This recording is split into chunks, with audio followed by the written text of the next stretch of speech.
तो काजी निजामुद्दीन थे, वो लगभग 8,000 वोट से आगे चल रहे थे, जो उनकी लीड 9वें राउंड तक जाते जाते सिर्फ 100 वोट की रह गई थी लगभग। पहले राजा रामचंद्र ने न्याय किया। उन्होंने कहा कि तुम कौन हो मुझको लाने वाले, मैं दुनिया को लेके आया, तुम्हारा ये अहंकार कि तुम कह रहे हो राम को हम लाए हैं। काजी निजामुद्दीन ने भाजपा के जो करतार सिंह भड़ाना है उनको कड़ी टक्कर चल रही थी 8वें 9वें राउंड तक, लेकिन आखिरी में जाकर जो है लगभग 500 वोट से जो चुनाव है वो काजी निजामुद्दीन जीत चुके हैं।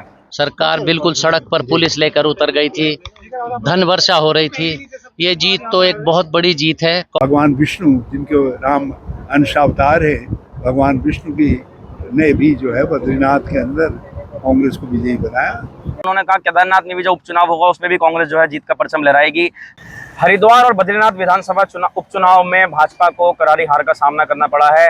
मंगलौर विधानसभा की बात करें तो तमाम झड़प के बाद और तमाम आज मतगणना में जिस तरीके से आरोप लगाए जा रहे थे कि कांग्रेस ने अपने सोशल मीडिया से भी पोस्ट किया कि उनके साथ चीटिंग हो रही है, इस तरीके के आरोप उनके द्वारा लगाए गए, लेकिन अंततः कांग्रेस ने जो है इन दोनों चुनावों में जीत हासिल कर ली। हरिद्वार की बात करें तो 5वें राउंड तक जो काजी निजामुद्दीन थे वो लगभग 8,000 वोट से आगे चल रहे थे, जो उनकी लीड 9वें राउंड तक जाते जाते सिर्फ 100 वोट की रह गई थी लगभग, और अंत में जाकर उन्होंने 422 वोट से जीत जो है वो लगभग हासिल कर ली है। बद्रीनाथ विधानसभा की बात करें तो वहां से कांग्रेस के जो विधायक थे राजेंद्र भंडारी वो भाजपा में गए थे लोकसभा चुनाव से पहले, और उसके बाद जो थी वो सीट पे दोबारा उपचुनाव हुआ जिसमें कांग्रेस के बुटोला जो है विधायक, उन्होंने विधायक बन गए हैं, वहां से भी जो कांग्रेस ने जो सीट है वो हासिल कर ली है। तो इसी के साथ हरिद्वार में कांग्रेस की सीटों का आंकड़ा भी बढ़ गया है।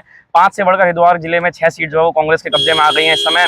और भाजपा की बात करें तो करतार सिंह भड़ाना जिन्होंने काफी कड़ी टक्कर दी है, ऐसा नहीं है कि एक तरफा फाइट यहाँ पर हुई है, उन्होंने भी तो चुनाव में जो अपना मजबूती से उन्होंने आखिरी दम तक चुनाव लड़ा, लेकिन अंत में जाकर जो है उनको हार का सामना करना पड़ा। और आज आपको बता दें जैसे ही चुनाव नतीजों का ऐलान हुआ, घोषणा हुई, तो काजी निजामुद्दीन 100 मीटर की दौड़ लगाकर लगभग उन्होंने सबको पछाड़ते हुए अपने कार्यकर्ताओं से मिलने पहुंचे, जो हम आपको अपनी स्क्रीन पर वो खास तस्वीर दिखा रहे हैं सबसे। और उनके जो कार्यकर्ता थे वो भी खासा जुनून में नजर आ रहे थे। एक ने तो हाथ में अपने रॉकेट तक उठा लिया और आतिशबाजी का जो रॉकेट होता है वो अपने हाथ से उठाकर जो है आसमान में वो छोड़ रहा था। तो लोगों के अंदर काफी कार्यकर्ताओं में जुनून दिखाई दिया इन दोनों जीतों के बाद।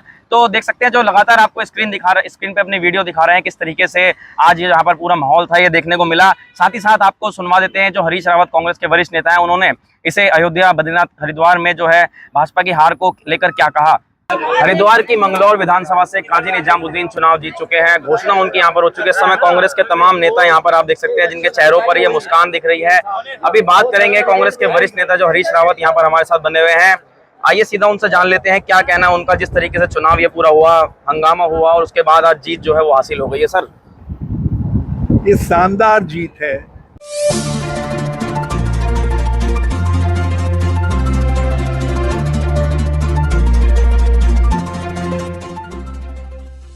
बहुत मीठी जीत है और बहुत समय बाद ये जीत हमको हासिल हुई है, और मैं समझता हूँ कांग्रेस इस जीत का महत्व समझती है और कांग्रेस पूरी शक्ति के साथ आगे इस जीत के संदेश को ठीक से समझते हुए उसको लेकर के चलेगी और पंचायतें भी जीतेगी और भी जो चुनाव आ रहे हैं उनको भी जीतेगी, और साथ साथ 2027 के लिए भी एकजुटता के साथ जीत के लिए काम करेंगे। अयोध्या की सीट भाजपा ने गंवाई, बद्रीनाथ गंवा दी। हाँ, अयोध्या के बाद राजा रामचंद्र की धरती में पहले राजा रामचंद्र ने न्याय किया। उन्होंने कहा कि तुम कौन हो मुझको लाने वाले, मैं दुनिया को लेके आया, तुम्हारा ये अहंकार कि तुम कह रहे हो राम को हम लाए हैं। उन्होंने फटकार लगाई और इंडिया को जिताया, इंडिया गठबंधन को जिताया। और अब भगवान विष्णु जिनके राम अंशावतार है, भगवान विष्णु की ने भी जो है बद्रीनाथ के अंदर कांग्रेस को विजयी बनाया और कहा कि आगे बढ़ो, कांग्रेस आगे बढ़ो। और हमें भरोसा है कि शिव की गंगा जटा से निकली हुई गंगा की धरती हरिद्वार से भी जो कांग्रेस की जीत है वो एक संदेश है, इसमें भी एक संदेश है, और ये संदेश सब बहुत महत्वपूर्ण है। और मुझे भरोसा है कि आगे हम भगवान शिव की धरती में और सब जगह विजयी होंगे। तो यहाँ पर आपने सुना कि बद्रीनाथ और हरिद्वार के मंगलौर विधानसभा में जो उपचुनाव हुआ है वहाँ पर भाजपा जो है वो चुनाव हार चुकी है, कांग्रेस ने जीत दर्ज की है। और कहीं ना कहीं ये जो जीत है ये कांग्रेस के लिए एक जड़ी बूटी का काम करेगी, संजीवनी बूटी है। जिस तरीके से लोकसभा और विधानसभा में कांग्रेस को हार का सामना करना पड़ा था और यहाँ पर आप देख सकते हैं कि आज मतगणना स्थल पर हम पहुंचे हुए थे और काजी निजामुद्दीन ने भाजपा के जो करतार सिंह भड़ाना है उनको कड़ी टक्कर चल रही थी 8वें 9वें राउंड तक, लेकिन आखिरी में जाकर जो है लगभग 500 वोट से जो चुनाव है वो काजी निजामुद्दीन जीत चुके हैं। सरकार के सामने चुनाव लड़ा है। सरकार बिल्कुल सड़क पर पुलिस लेकर उतर गई थी, धन वर्षा हो रही थी। ये जीत तो एक बहुत बड़ी जीत है।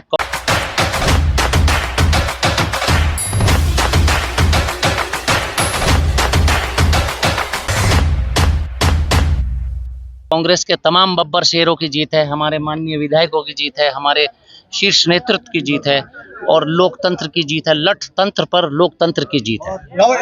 जिस तरह मतदाताओं को वोट डालने नहीं दिया गया, एक रोका गया था, वो वहाँ देखा गया, उसके बाद भी इस जीत को मैं आज उन सभी अपनी माताओं को, बहनों को, साथियों को सलाम करता हूं जिन्होंने लाठी डंडा गाली के सामने किया और वोट दिया और हौसले के साथ वोटिंग की। वो डरे नहीं, लेकिन उन्होंने लोकतंत्र को जिंदा रखा। मैं ये जीत उनको समर्पित करता हूं। अगर लट ना चलता तो ये तो बहुत बड़ा अंतर होना था। 2 शब्द कह दो जीत पर, 2 शब्द। ये लट तंत्र पर लोकतंत्र की जीत है जी, और मंगलौर की जनता की, उत्तराखंड की जीत है और उसकी उस आवाज की जीत है जो उन महिलाओं की, माता बहनों की, भाइयों की जीत है जिन्होंने लाठी खाई और लोकतंत्र जिंदा रखने के लिए वोट दिया। बद्रीनाथ भी हार गई है, बद्रीनाथ भी भारतीय जनता पार्टी हारेगी। लट चलाएंगे तो सारे में हारेंगे। तो जैसा आपने सुना, उन्होंने भाजपा पर करारा तंज कसा है और उन्होंने केदारनाथ की जो विधायक थी, हरी टीवी भी जो है उनको श्रद्धांजलि अर्पित करता है। उन्होंने कहा केदारनाथ में भी जो उपचुनाव होगा उसमें भी कांग्रेस जो है जीत का परचम लहराएगी और केदारनाथ के साथ साथ 2027 में भी जो है कांग्रेस अपनी सरकार वापसी में आने का दावा जो है वो करती हुई दिखाई दे रही है। आज हमने आपको हरिद्वार के रोशनाबाद से दोनों सीटों का हाल बताया। आप क्या मानते हैं, आखिर इन दोनों सीटों पर क्या भाजपा की हार के कारण रहे? कमेंट बॉक्स में अपनी राय जरूर दीजिएगा। फिर मिलते हैं किसी अगली खबर के साथ, तब तक आपका बहुत बहुत धन्यवाद।